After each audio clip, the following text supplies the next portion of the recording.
None of us want to get shot in the face, so we're not sticking our heads up there since we know that at least one guy had a gun. So we're staying back right behind cover. Thor goes up there, and then all of a sudden the line goes slack. The leash goes slack. And I can't see what Thor is doing. He's kind of up behind that bush. And then all of a sudden I hear, "Hi, I'm Gordon Carroll, author of the best-selling mystery thriller Sheepdog series. And thank you for being here tonight. Since it's close to Christmas, I thought I would tell a Christmas story. This was right around Christmas, just a few days before, several years back, and I had my third canine, Thor, who was the best dog that I ever had. He was just perfect in every possible capacity, and he loved Christmas too. And we were working late that night. It was about 2:30 in the morning. There was probably about 6 inches of snow on the ground. It wasn't snowing right then, but it had earlier in the day. Streets were cleared off, sidewalks were clear, but the grass had about 6 inches of snow on it. So anyways, we're working and we get a call from dispatch that somebody's breaking into cars. So our cars all start coming to that area.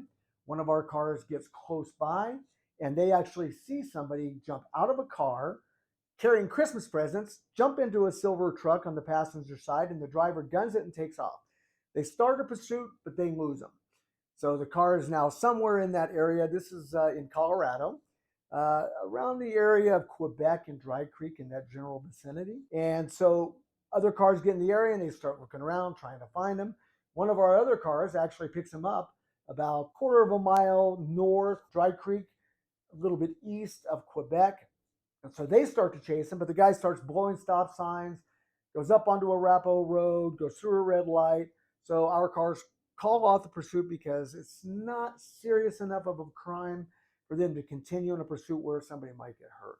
But shortly after that, one of our other cars spots a silver truck that has crashed in between two houses.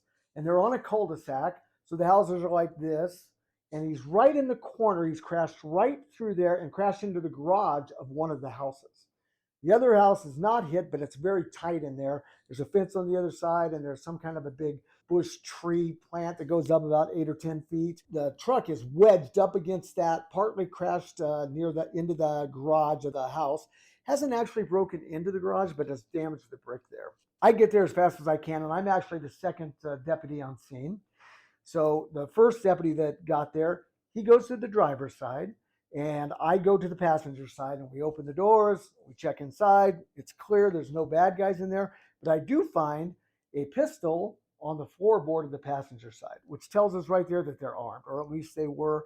And if they were, they still very well may be, so we have to treat it like that. So other cover cars get there, a couple of them, and I get my dog while they're checking inside the vehicle, see if they can find any information on who the bad guys might be. They see the stolen Christmas presents in there, and there's quite a few, which is pretty Grinchy if you ask me. So I get my canine Thor out, and we come up. I come up to the driver's side door because I'm going to look for the driver first. We look in the snow. It's all trampled because of us coming up there and everything else. It just can't be helped sometimes because you have to clear the vehicle. There's no tracks leading away in the grass on either the left or the right. We can't see very good into the front because it's all totally dark there. We want to make sure everything's okay before we go. No other tracks in the grass anywhere. The sidewalk's clear, street's clear, so we won't be able to check that. But the dog can still track on asphalt and on concrete. It's not quite as easy because there's not as much ground disturbance, but the dogs, we train them to do that anyway. The cold weather also keeps the scent down close to the ground, which sometimes helps and sometimes hurts. Since it wasn't real windy, it was a help. So I take Thor up to the driver's side door. I put him in the down. And I give him the zoop command, which means the track. Well, he goes underneath the door, goes up where we can't see by where that plant and the fence is. The truck doesn't have lights on, so it's just totally pitch dark up there, except for what we can see with our flashlight from cover. None of us want to get shot in the face, so we're not sticking our heads up there since we know that at least one guy had a gun. So we're staying back right behind cover. Thor goes up there, and then all of a sudden the line goes slack. The leash goes slack. We call them leads, but it's the same thing. It's a leash.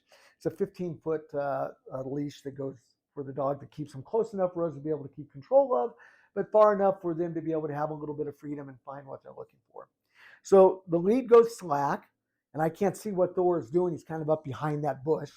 I'm like, I don't know. He must be looking for scent. So I tell my cover officers to just be ready. And then all of a sudden, I hear, and I hear, ah! Thor latched onto the guy's forearm. He actually snapped his forearm, but we didn't know that at the time. Got through his big coat, his turtleneck shirt that he had underneath, and right into his arm. So he gets on, so he's screaming, and I'm like, suspect, come out, come out. He's like, I can't, I'm stuck. And I'm like, yeah, right. That's what all suspects say, because they want an opportunity to still try to get away if the dog lets go, if I call him off, or to shoot me in the face when I come around the door. So I'm saying, you come back out to me, get yourself out and come out. And he's not doing it. So then we treat it like a fishing experience. So what I start to do is to slowly pull Thor towards me, dragging him out with the bad guy out with him. But no, nothing is happening. He's not budging at all. It's just like nothing. So I'm like trying to get him, and I'm giving the guy commands. He's still just kind of screaming, and Thor's just pulling, but he's not getting any headway at all. So my cover officer kind of sneaks around to the side, or one of the cover officers does, and he shines his flashlight back there, and he can see that the guy's wedged up between this plant, this big tree bush, and the chain link fence. And he's wedged in there so tight, it looks like he can't budge at all, which would explain why Thor's not making any progress getting back to me, because Thor's really strong. And even though he's only a 55-pound Belgian Malinois, he was pure muscle. So he has never had a problem dragging guys out when he had to before. So I think he was wedged too once my cover officer told me that. So now we're in a little bit of a dilemma. I can call Thor off, but if I do that, it gives the bad guy two opportunities. One, he could jump over the fence and get away, which is not the worst scenario, because we could just reestablish our perimeter and continue to go on and track him down again. But he could break into a house, take somebody, as a prisoner. There's all kinds of bad scenarios that could happen if I let him go. The other possibility is I call him off and the guy doesn't try to jump over the fence. Instead, he just pulls out his gun, and when I come around, or one of my cover officers does, he shoots us in the face. We don't want that. We may not be super handsome, but we still don't want to get shot in the face. So, but the other possibility, the other thing that we would have to do is just keep Thor on him, keep trying to drag him out, which is going to cause a lot of damage to the bad guy. And we don't want to do that either. So at that point in time, I decide I am going to call him off. I tell all my cover officers to cover him and to make sure that he doesn't pull a weapon, doesn't try to get away. And if he does try to get away, I tell him to not follow him. Don't chase him, because I'll just send the dog after him again. And I don't want any of them to get bit, getting in the way. So I go ahead and I call Thor off. He releases instantly, comes right back to me, goes underneath the door and just turns around and faces the guy so he can guard him in case I have to send him again. And I order the guy to come back out and come to me. Still says he can't. We go play this game for a little bit. And then when I'm pretty sure that he's really not lying, I have the guys go over and start trying to get him out. So two of the cover officers go over and they're trying to pull him out, but they can't get him out. He's screaming and saying that he's hurt, laying in the snow. He's wet and soppy, so they're not getting hold of him.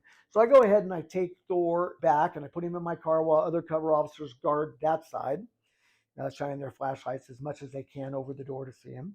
And then I go back over to help the other officers, or deputies. So me and this other guy who was just huge. He bench presses 400 pounds, looks like a Viking, bald, just really cool guy. He grabs his foot, I grab him by the pants, and together we just drag him right out from between the bush and that. Kind of scrapes him up a little bit, but we get him out. Pat him down. He does not have another weapon on him. Cuff him up. Find out that his arm looks like it might be broken. Call paramedics. They come. They start treating him. In the meantime, I go back to my car, get Thor back out so I can start looking for the second guy, because we know there's two guys. Cover officers in the meantime are searching the vehicle, seeing if they can find any information on the suspects. Also, for registration, possible license, wallet, whatever might be in there. They also see a bunch of stolen Christmas presents that have been broken into and a bunch of things have been taken. So I go ahead and I set Thor on the driver's side, because this guy looks like he came out the passenger side when we finally get it. Plus, I have to cast him out somewhere. So I start there. I get beyond where the deputies have trampled the area and come in from different locations. I start casting him around the cul-de-sac. When I get to the west, over by where the driver's side door was, but about a half a house down, Thor suddenly puts his nose to the concrete on the sidewalk and just takes off towards the west. So I'm pretty confident that he is now tracking one of the suspects. So we go to the west, get down to the end of the cul-de-sac. He cuts north, so we're now going that way, right along the sidewalk. And there's nothing in the grass, no footprints in the snow or anything like that. So I think we're going pretty good. I've got two cover officers with me, and they're kind of talking, bantering back and forth about where they want to cover and everything else. We get all the way down to that street, and then Thor cuts back to the east. So when he cuts back to the east from the north, I start to sense a real change in his posture and his position. He starts pulling a lot harder. You'll see that the dogs start really moving their shoulders, and they're trying to drag me along because they're carrying my bulk with them. And he's like a husky now. He's just dragging. He starts cutting through a yard. So I'm like, hey guys, get ready, because I think we're close to this second bad guy. And sure enough, right when we get up to the house, it's like parallel to where where the truck was. I think he was circling around to try to get back to his truck, but he heard all the screaming and yelling, so he ducked behind an air conditioning unit. So as we're dragging up close to that, the guy jumps up and says, I give up, don't shoot, don't let the dog get me. We take him into custody without a problem. So his Christmas present was getting to go to jail with no injuries. The other guy's Christmas present was to go to jail after going to the hospital and getting his new cast. Our Christmas present was we caught both of the bad guys.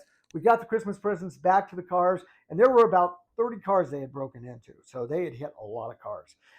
The second guy that we found, the one that jumped up from the air conditioning unit, he did have a gun on him too. So it was very wise of us to use the caution we did. Everything turned out fine. My cover officers did a great job covering me and the dog. The guy would have had no chance if he started shooting at us. And so everything worked out great for a Merry, Merry Christmas. I hope all of you have a Merry Christmas, and thanks so much for listening. Also remember to hit the subscribe button and smash the like button. Remember that you can find my books on Amazon, my Shopify store, and on Facebook. So be sure to look below. That's where they're all the links are posted, and check them out. If you like these stories, you'll love those stories. My main canines on there, Max and Pilgrim. You'll love them with their handler, Gil Mason. Thanks again.